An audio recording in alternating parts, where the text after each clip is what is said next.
عید کی نماز کا آسان طریقہ۔ السلام علیکم، جن حضرات نے میرے چینل کو سبسکرائب نہیں کیا وہ چینل کو سبسکرائب کر دیں تاکہ ہر نئی آنے والی ویڈیو آپ تک پہنچ سکے۔ عید الفطر اور عید الاضحیٰ نماز کا ایک ہی طریقہ ہے۔ نماز عید خطبے سے پہلے پڑھی جاتی ہے۔ عید کی نماز باجماعت پڑھنا لازم ہے۔ اکیلا آدمی بغیر جماعت کے نہیں پڑھ سکتا۔ عید کی نماز سے پہلے اذان اور اقامت نہیں کہی جاتی۔ عید کی نماز 2 رکعات واجب پر مشتمل ہوتی ہے، جس میں 6 زائد تکبیریں کہی جاتی ہیں۔ 3 تکبیریں پہلی رکعت میں ثنا کے بعد اور رکعت شروع کرنے سے پہلے، اور 3 تکبیریں دوسری رکعت میں قرأت ختم کرنے کے بعد اور رکوع سے پہلے۔ زائد تکبیریں کہتے وقت دونوں ہاتھ کانوں تک اٹھائے جاتے ہیں۔ عید کی نماز پڑھنے سے پہلے نیت کی جاتی ہے کہ میں عید الاضحیٰ کی 2 رکعت نماز واجب 6 تکبیروں کے ساتھ امام کے پیچھے ادا کرتا ہوں۔ اللہ اکبر عربی میں درج ذیل کے ساتھ نیت کی جاتی ہے۔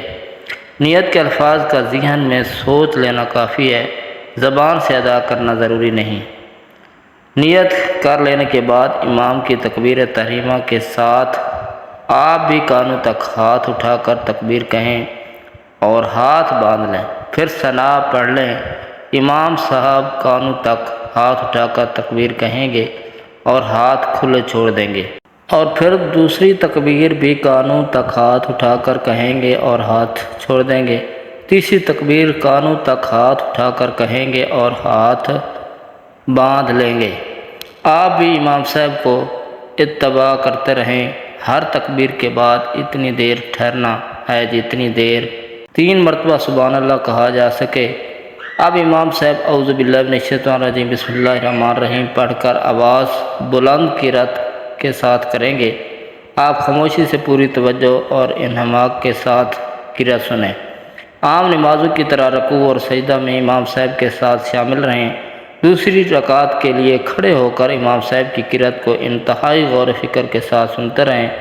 امام صاحب قرأت مکمل کر کے رکوع میں جانے سے پہلے 3 تکبیر کہیں گے، 3 تکبیریں کہیں گے اور حسب سابق ہر تکبیر کے ساتھ کانوں تک ہاتھ اٹھائیں گے اور چھوڑ دیں گے۔ آپ کو بھی امام صاحب کی پوری اتباع کرنی ہوگی۔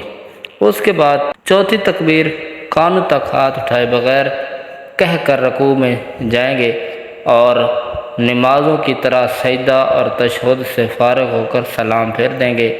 عید الاضحیٰ کی نماز کے بعد تکبیرات تشریق پڑھنا واجب ہے۔